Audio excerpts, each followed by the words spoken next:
This is your final warning. Elias Voss stood before the unified Galactic Council, hands folded behind his back, his posture unyielding, his tone ice-cold. The chamber, filled with representatives of over 500 species, erupted into laughter. The deep, guttural chuckles of the warlike Athar Dominion, the hissing amusement of the Serpath clans, the arrogant snickers of the Vadari Imperium, they all thought him a fool. A human. One single human. Standing alone, daring to issue a threat. Your people are insignificant, Supreme Warlord Korthak sneered from across the vast council hall. His crimson-scaled features twisted in mockery. You talk as if you have a choice in this matter. More laughter. Voss didn't flinch. You will not reach Earth. His voice was calm, a quiet blade slicing through the noise. Turn your fleet back now, and this will end here. If you proceed, there will be nothing left to proceed with. The laughter grew louder. Pathetic. Korthak leaned forward, his jagged teeth bared in a wicked grin. The might of the Dominion will descend upon your world like a storm. 12,000 warships. Enough firepower to erase your species 100 times over. And all you can do is make empty threats? Voss exhaled, slow and measured. He looked up at the towering chamber, the seats of power, the amassed leaders of the most advanced civilizations in the galaxy. And all of them, every single one, shared the same fatal flaw. Arrogance. I've said my piece, Voss said simply. He adjusted the silver insignia on his uniform, then turned to leave. That's it? Korthak scoffed. No last-ditch negotiations? No desperate pleas for mercy? Voss paused at the chamber doors. Then, without looking back, he spoke. We don't plead. We warned you. You didn't listen. And then he was gone. The council chambers echoed with derision, amusement rippling through the gathered species. The last desperate bluff of a doomed race. 3 hours later, the Athar fleet entered Sol space. Admiral Korthak sat upon the bridge of the Doomfang, the flagship of the Dominion's assault fleet. The largest military armada assembled in a century stretched out before him, a vast sea of warships, bristling with weaponry, shields at full power, annihilation protocol engaged. Earth's defenses were laughable. No fleet. No battle stations. No last stand. We are receiving no response from Earth, one of his officers reported. Good. Let them sit in their silence. Let them tremble. Korthak leaned forward, his reptilian eyes narrowing. Prime the annihilation cannons. Target their population centers. The countdown began. 10 seconds. 9. 8. His claws tightened around the armrest. This would be a message to the entire galaxy. A reminder of the Dominion's absolute dominance. 7. 6. 5. The alarms blared. Error, coordinates invalid.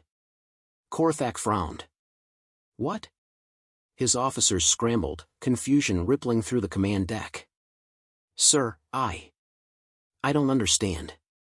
The ship's systems aren't registering our location. Impossible. Korthak barked. We're in Sol space. The humans are right. He froze. Something was wrong. The stars behind them had shifted. Not moved. Shifted. As if the fleet itself had been. His blood ran cold. Get me a full fleet status report.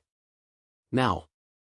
The officers worked frantically, their scales darkening with fear. Sir. The communications officer's voice was barely a whisper.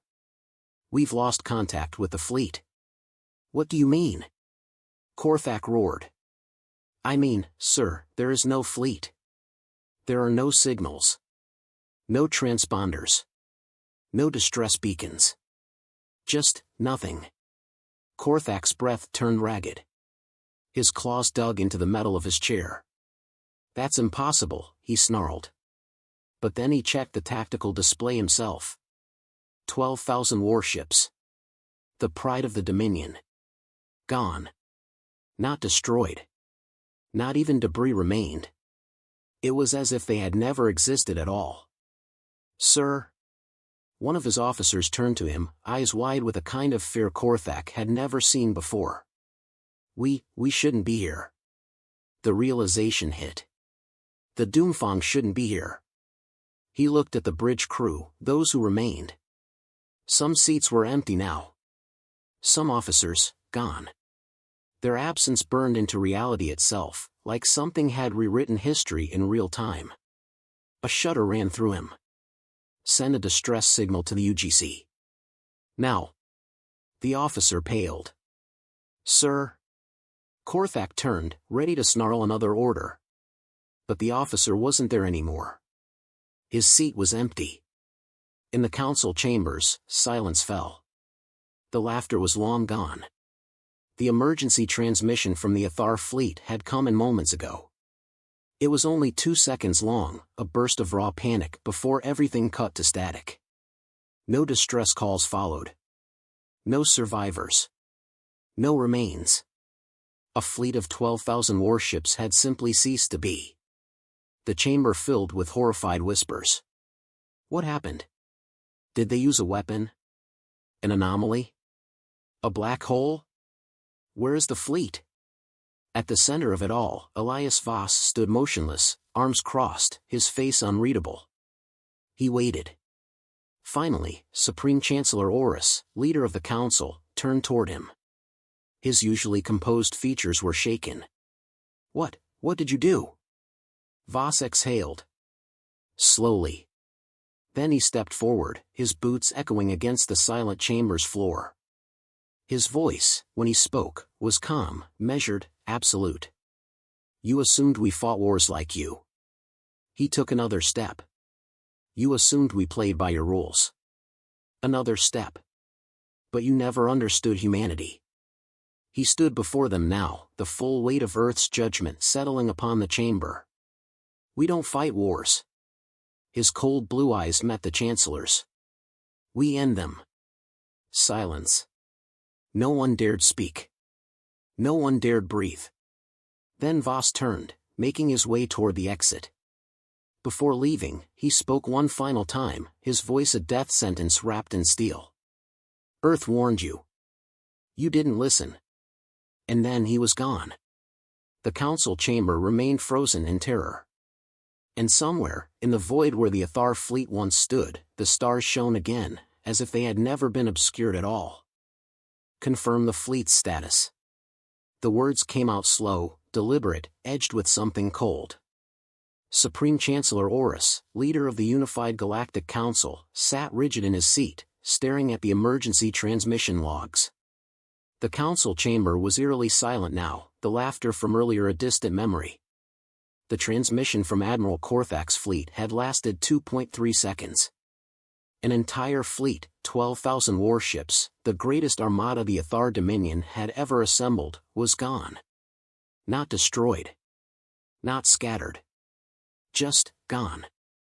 Horus turned to the council's high strategist, a towering Vadari with metallic skin and piercing violet eyes. "Are we certain this isn't an anomaly?"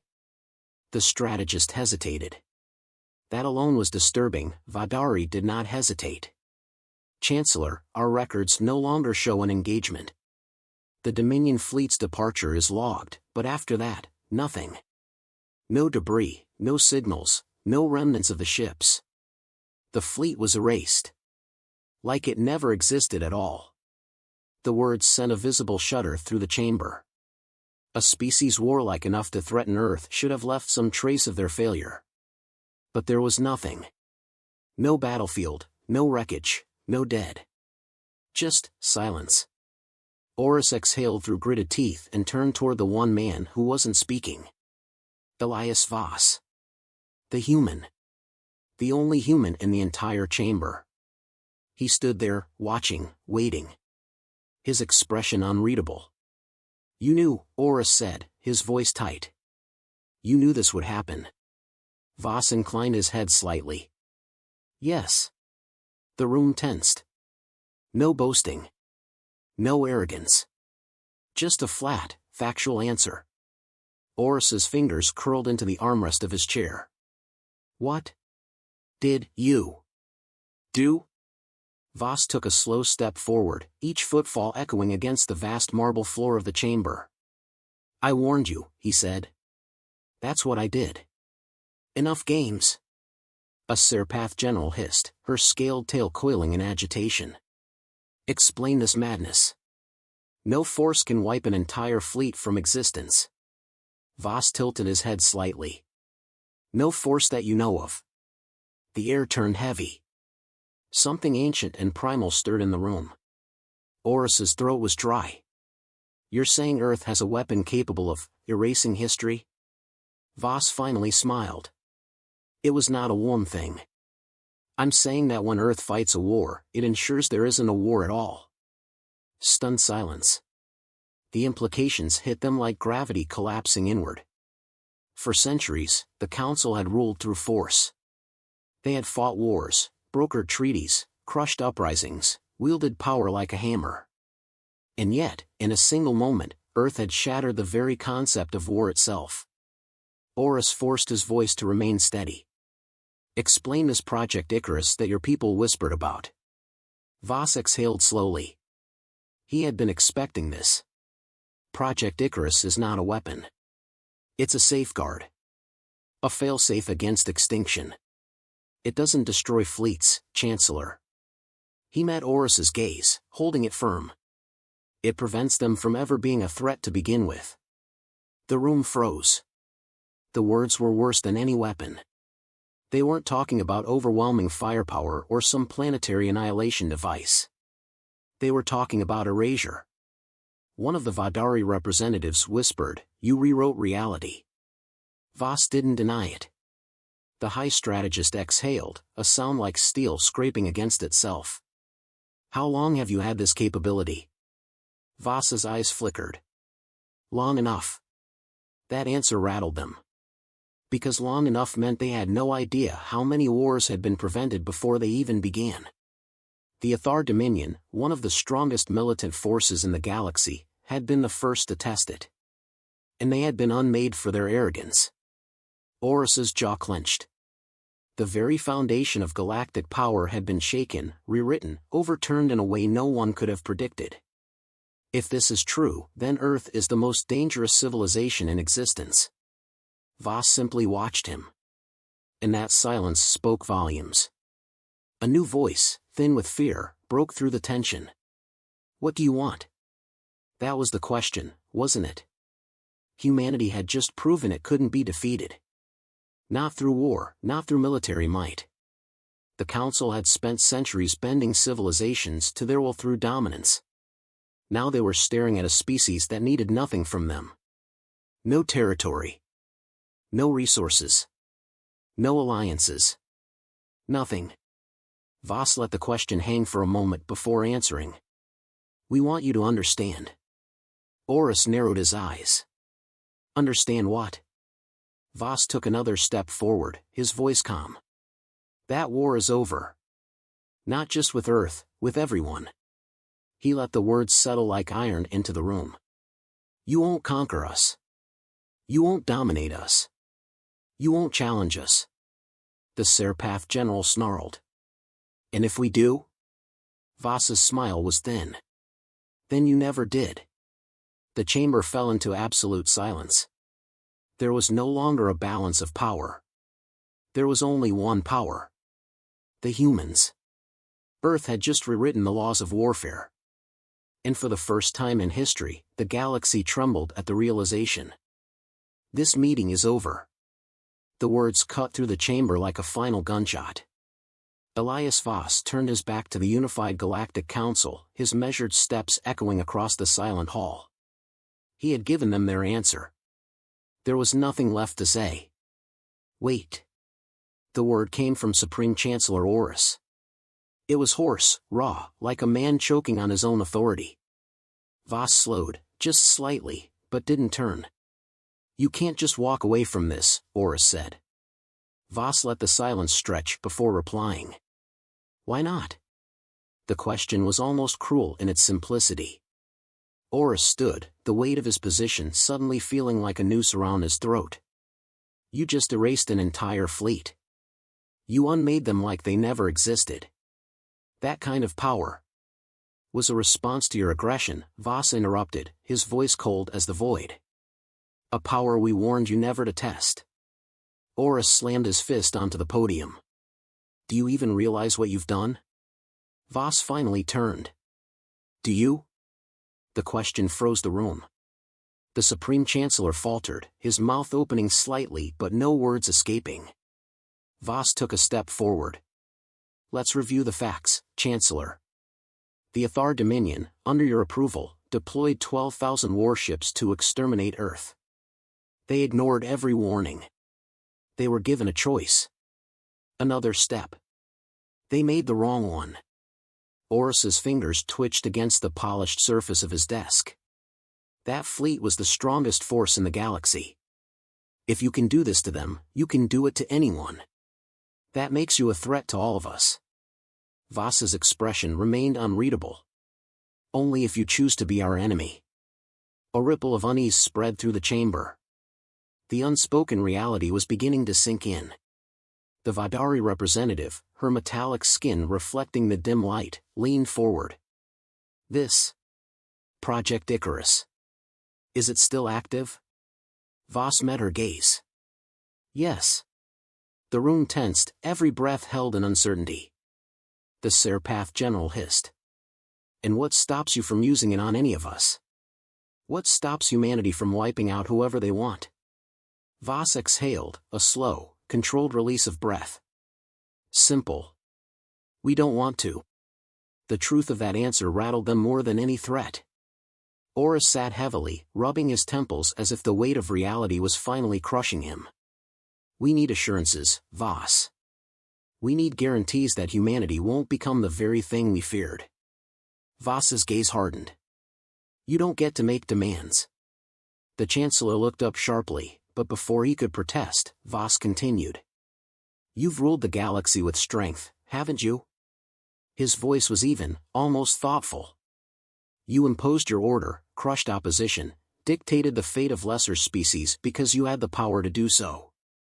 He took another step forward. Now the balance has shifted. And you're terrified. Horus's jaw clenched.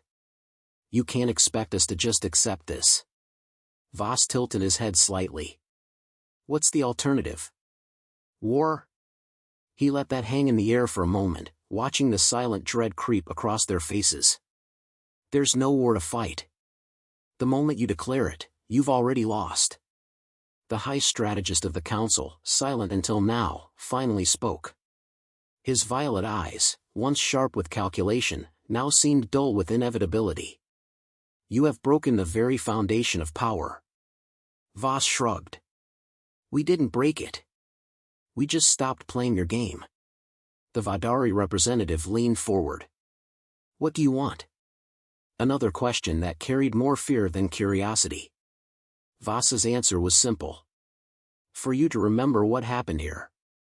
For every species, every empire, every leader to understand exactly what they risk if they ever think of bringing war to Earth again. Horus's hands curled into fists. And if we don't comply? Voss's expression didn't change. His voice remained steady. Then you won't exist to regret it. Silence. Deep, suffocating silence. A moment passed. Then another. Horus let out a slow, shuddering breath. This changes everything. Voss gave a small, almost imperceptible nod. Yes. It does. No one spoke. No one moved. The weight of a new reality settled into the chamber. For the first time in history, the Galactic Council had no control. The galaxy was no longer theirs. It never would be again. You're asking the wrong question. Elias Voss's voice was level, unshaken, yet it carried the weight of finality. The unified Galactic Council, once the undisputed authority of the cosmos, sat in stunned silence. The room, which had echoed with arrogance hours before, now held only fear. Chancellor Horus's hands were clenched against the armrest, his skin ashen. Then what is the right question? Voss took his time before responding. He let them sit in their discomfort, let them feel the weight of uncertainty pressing in on them. Then, in that same measured tone, he spoke. How do you move forward in a galaxy where war no longer serves you? The words sent a ripple through the gathered representatives. The council chamber had always been a battlefield of politics and power, but now there was no battle to fight. No negotiations to leverage. No force to counter the overwhelming unknown that was humanity. The Vadari High Strategist spoke next, his voice wary. Are you saying we are obsolete? Voss shook his head. I'm saying your way of ruling is. A murmur spread through the chamber, hushed whispers of disbelief, of fear, of realization. Horus's fingers twitched, his breath coming shallow. This is not how things work. Voss gave a cold smile. It is now. The Serpath general's tail flicked anxiously. If we refuse this new reality? The silence that followed was heavier than any answer could have been. Voss's eyes flickered across the room, watching the weight of the moment settle on each of them. He didn't need to threaten. The memory of what had happened to the Athar fleet was enough. Finally, the Vadari strategist exhaled, his metallic fingers tapping against the table. You have shattered the very structure of control in this galaxy. Voss nodded. And you have a choice, adapt, or become irrelevant. Horus's mouth opened, then closed. There was no argument to be made. No leverage to exploit. The power had shifted irrevocably, and humanity now sat at the center of it. The room remained silent. No further protest came. Because deep down, they all understood. The old ways had ended. And a new order had begun. There is no war anymore. Elias Voss stood at the center of the council chamber, arms crossed behind his back. His voice was calm, final. The assembled leaders, once proud and unshaken, sat motionless. No one interrupted. No one dared. Chancellor Horus exhaled, his fingers tapping against the cold metal of his desk. The weight of realization pressed against his chest. The old power structures had collapsed in a matter of moments. The fear in the room was suffocating. You expect us to simply accept this? Voss tilted his head slightly. Accept what? Reality? Horus's jaw tightened. You demand that we abandon centuries of galactic order, abandon the very thing that has defined our civilizations. You claim that war is over, that you have ensured peace through force. Voss gave a slight nod. That's correct. The Serpath general bared her fangs, voice sharp with frustration. This is madness.